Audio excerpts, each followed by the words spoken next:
And then normally what you do, Tim, is have YouTube up to be able to look at the chat. Yeah, I can see it's live now. Yeah. Okay, so this should be recording.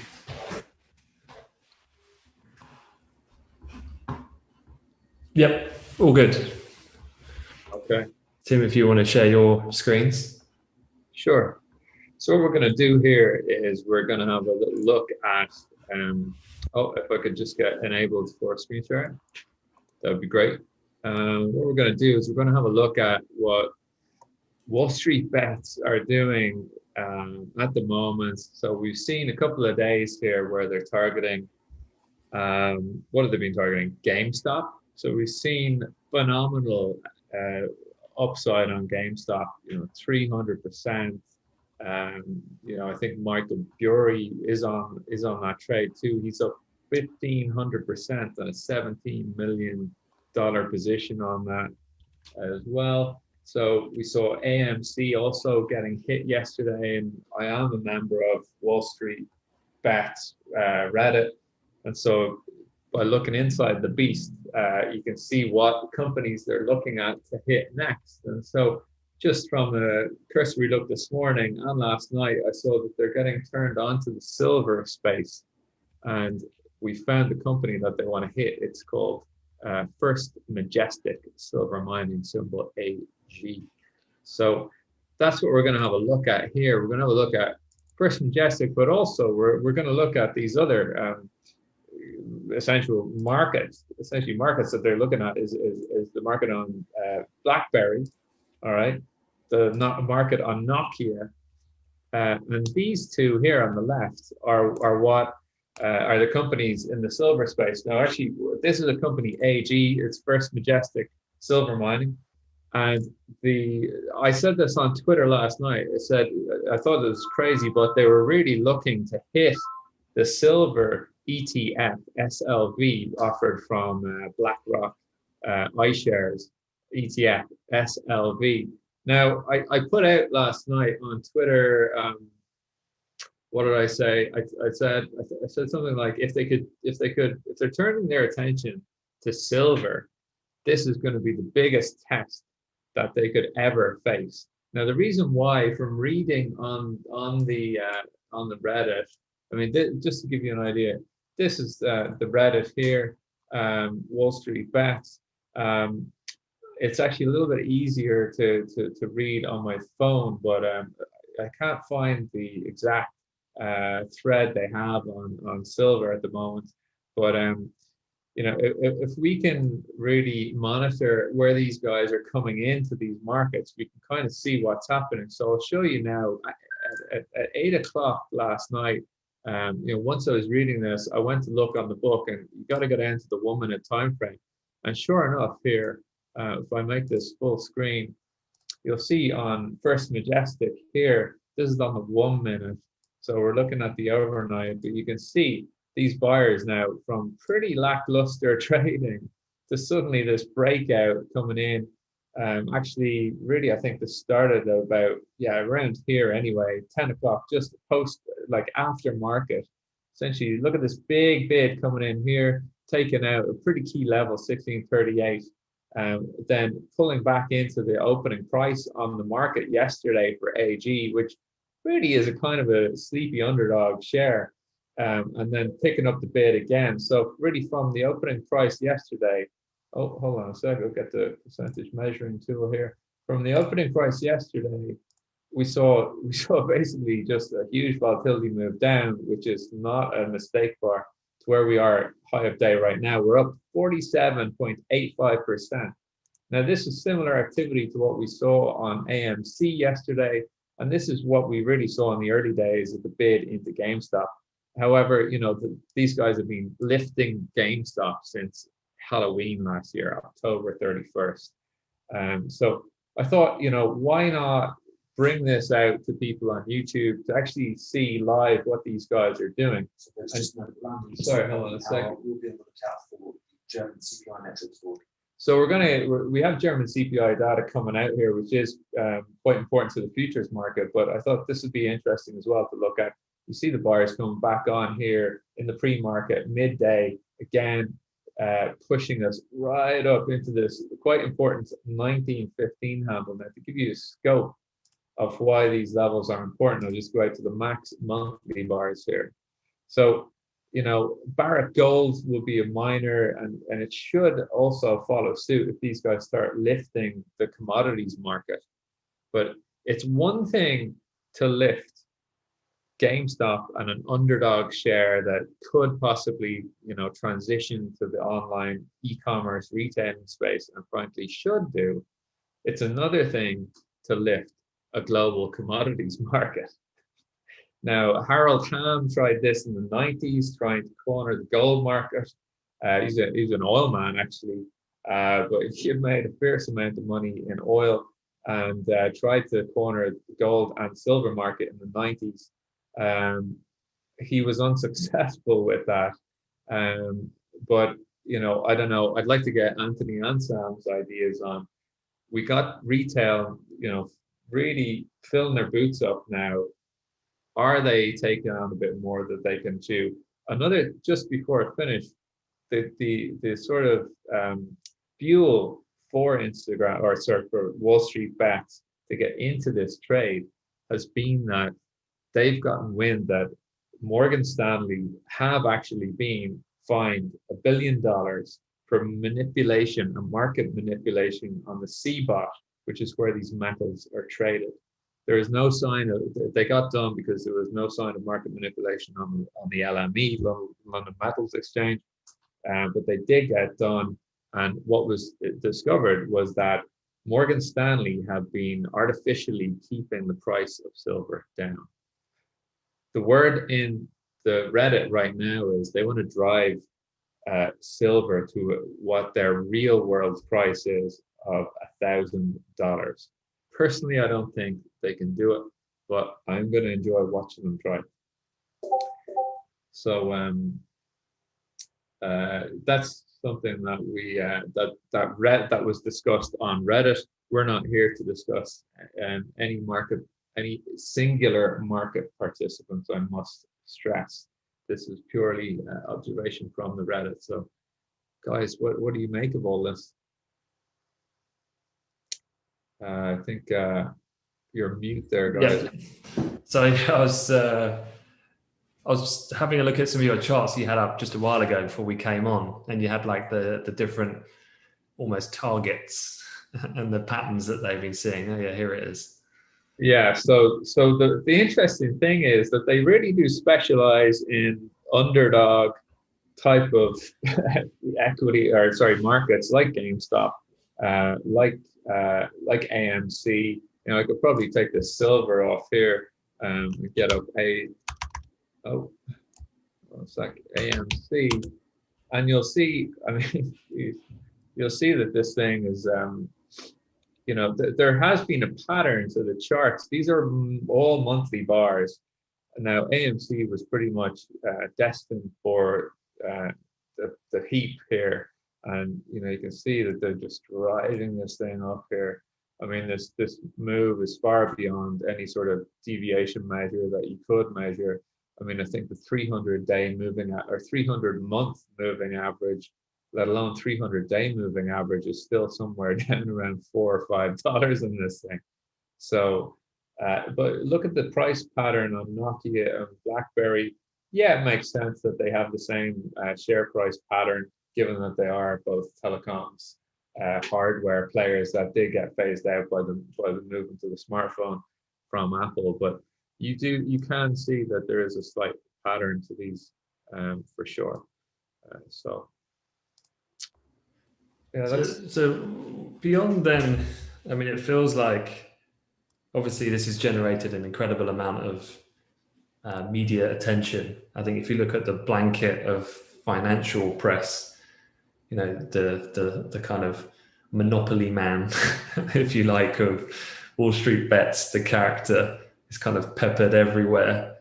So obviously that in a way helps the behavioral element, because it kind of like just almost like exacerbates the attention on this.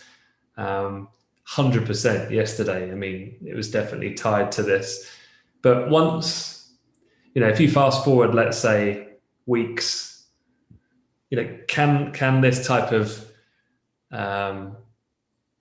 assault in this way from this particular group of people, market participants, I mean, is it possible to be sustained? Can it be consistent or not? Because surely if I was a fund manager, I mean, whatever the case might be, if they're leveraged and just coming out of these positions, trying to then say, look, at the moment, if this is the state of play, well, then we're just going to have to reshape what we're holding on the shorts.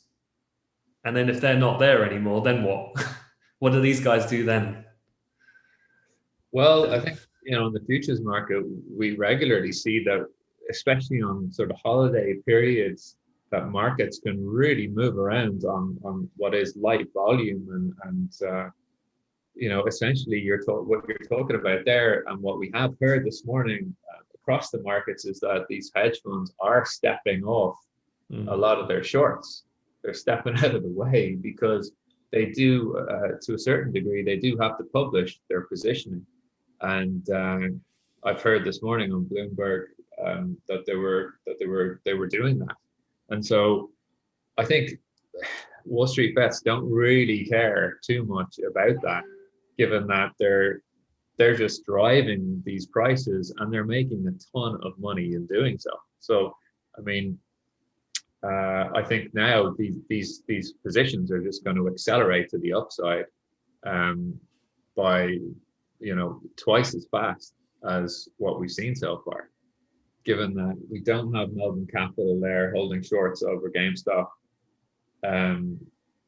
Wall Street bets now holds a huge percentile of that company essentially, and looks like they're going in to take a position in AG today. Looks like. So how many of these companies are there for them to target? Yeah, well, just to give you an idea of what's going on in the space right now, we have this is the Discord channel for Wall Street bets. Now, hopefully this doesn't crash my system, because essentially, just to give you an idea, this is a section here where a lot of the activity is taking place in real time. Then the main focus discussions are actually taking place on the Reddit. But just to give you an idea of the activity on this board, you're seeing in real time. I'm not scrolling now, it's quieting down quite a bit, but this is in real time how many people are coming onto the server. And it's just wow. like thousands upon thousands every minute. That's all on 12:59 stamp. Well, yeah, exactly. So can you put a message in there, Tim, to tell everyone to get in on Cineworld? Do me a favour. They're not going to like your 20% Cineworld recovery. They're interested in that, no chance. I was chatting last night, getting Barrett Gold in on the silver conversation. Yeah. It did get a little bit of interest, I have to say. There were a couple of guys who are a little more sophisticated. They were kind of talking about the indirect trade to lifting silver, so looking at several miners, looking at several different ETFs. But to be honest, the mob just wants calls. They just want calls and they just want underlying stock. So, of one particular asset, if you like. Apart from that, the meme stocks is where you really, if you, in the real time, you can't actually see too much in here, but it is really interesting to kind of get the sentiment. There's Will DeLucy talking of lithium. Like, joking, I have no idea. So this is just how it goes. People jumping in here saying, "What should I buy?" Send me DMs. AMC, again, they're pumping AMC, EXPR. I have no idea what that is. But really, to get a good flavor, you need to go into the Reddit board, which I showed you this here. So a question then. Yesterday, obviously, a lot of this focus spilled over because of the apparent kind of liquidation from some of these funds forced to cover these shorts. So what can we expect from today in terms of the broader futures market that we look at day to day? Yeah. So, I mean, I think because hedge funds are going to have to liquidate or certainly step off, maybe that doesn't mean fully liquidate, but they are going to cover puts, some of the puts. They are going to step off of the outright short positions.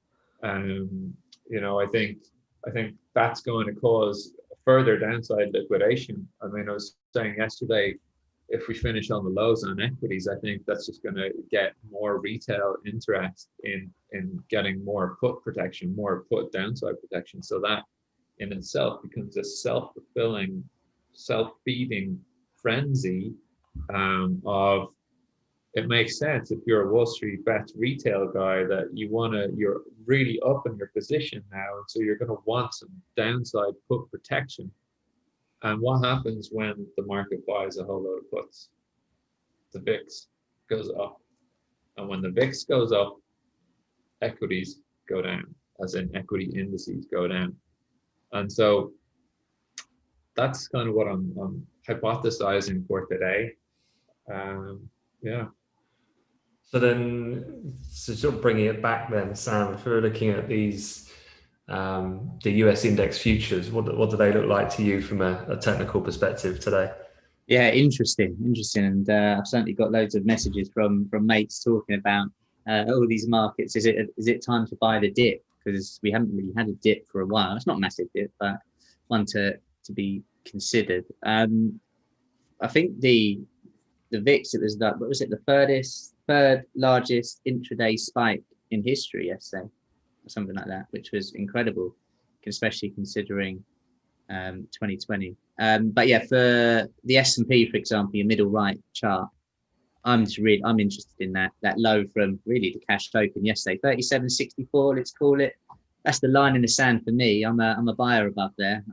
You know, yes, in an ideal world, you say could have got in on the double bottom lows, but me, I'm looking at there. I see the pivot there. I see a good area of support that hasn't necessarily been retested yet. If I'm a bearish person on equities intraday or even medium term, it has to be below there. So for me, above there, and yeah, I quite like it as a long. On the flip side, you know, you've got the high of the day just been tested, 37.46, rejection coming lower. You know, are we in a bit of a range between early hours of the morning and, you know, the European session?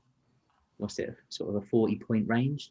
That's your decision's got to come. Are we going to break up and hit the pivot, and then, you know, the bears really have to take control, or does that break and the bulls come in? To the downside, below 3,700, there is a lot of support as well horizontally. So it's not like it's, you know, game over as such. But you know, below there, I actually, you know, and I'm not a massive myself Fibonacci user, but 3,600 is an interesting level. If we go from the sort of the end of October low to the all-time high, it's interesting. It's the 31.8.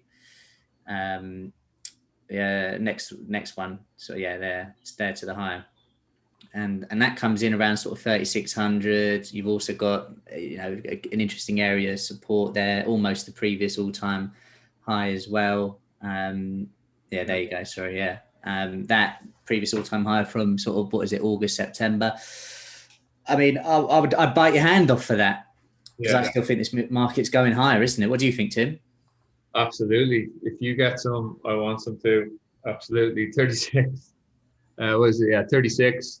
So yeah, I really like that area for sure. I mean, I'm looking at the Dow right now. It's actually a little bit heavy, to be honest. I would expect, what I would have expected just on a standard basis would be a bit of a better attempt on a retracement by this time of day. We're just not getting it. No. So I think, you know, you're going to have to see gold coming down, as that correlation is still sort of positive with equities. I think, yeah, 3,600, I'll bite your hand off as well for a bit of that. I love the support down there. Kind of makes sense. There is that sort of up channel that we do have to get below that up channel that you can see. on the S&P here since we kind of breached back above those prior all-time highs. You know, I think that was around September, or sorry, yeah, something like that. So, yeah, I think I'd actually like to let this market sell down a bit today, and then as it pulls back to somewhere around, let's see, somewhere around the 20 EMA, which is around 30, let's say 38 maybe. It's a bit above. Then I'd like to sell that and take it down to somewhere like 36s. But yeah. Cool. Well, also there's a couple of other things obviously coming out this afternoon. We've only got about 25 minutes and we get the Q4 advanced US GDP as well to throw in the mix ahead of then probably when we'll start to see obviously the pickup in volumes at the NYSE an hour after. So definitely a couple of things to look at. Just to give you a heads up, we were just kind of testing out the live stream here. We'll continue our live streaming as we always do every day from 8 a.m. to 4:30 on AmplifyLIVE.com. So if you're not already part of that community, definitely should check it out. It's not just live streaming. There's tons of stuff that we put up there all the time, from macro fundamental stuff from me, from technical stuff, psychology. There's recordings every day. There's, you know, more focused trader sessions. There's mentoring, there's everything essentially. So definitely, even Tim shaving his head live on the live stream takes place. So Live head polishing session to be had. Don't miss out. Yeah, so feel free to check that out. But yeah, we just wanted to give this a bit of a dry run to see how it worked for the moment. So, but yeah, normally the live feed would go on throughout the day for the community. But one other thing though, if you are watching at the moment on YouTube, we are thinking about doing a once a month live broadcast on the YouTube for the YouTube community that we have, where we just do quite like an open hour of just basically you guys asking us whatever you like, market stuff, could be stuff about different trading styles, psychology, talking over trades, whatever it might be, but quite keen to obviously give back to all our followers on YouTube something. So happy to do that on a once a month basis as well. So yeah, let us know if that's something that you guys would find useful. Sean coming in here, Sean Grant with a question about the VIX. Yeah, I mean 37 last night. I think the upside resistance, as we talked about in the room this morning, is at 40s in the VIX. I think if 40s gets an assault today, I think it's going to run up to about, it could run to 60s into next week. So I think it's, yeah, you got to be looking at the VIX when you're looking at these equities right now. Can we have a look at the VIX? Yeah, absolutely. Let's do that. I did see Citi's note this morning. The tech guy was talking about 37. Let me just get a chart of this.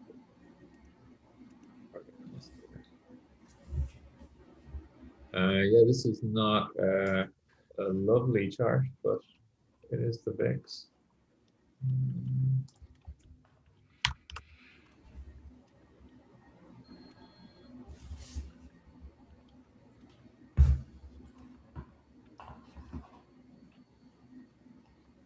Okay, so this is the VIX here. Just let me tidy up some of this stuff. Now, this is my full analysis chart on the VIX. What you're looking at is monthly bars and all time. So let me just see if I can make this a little bit smaller.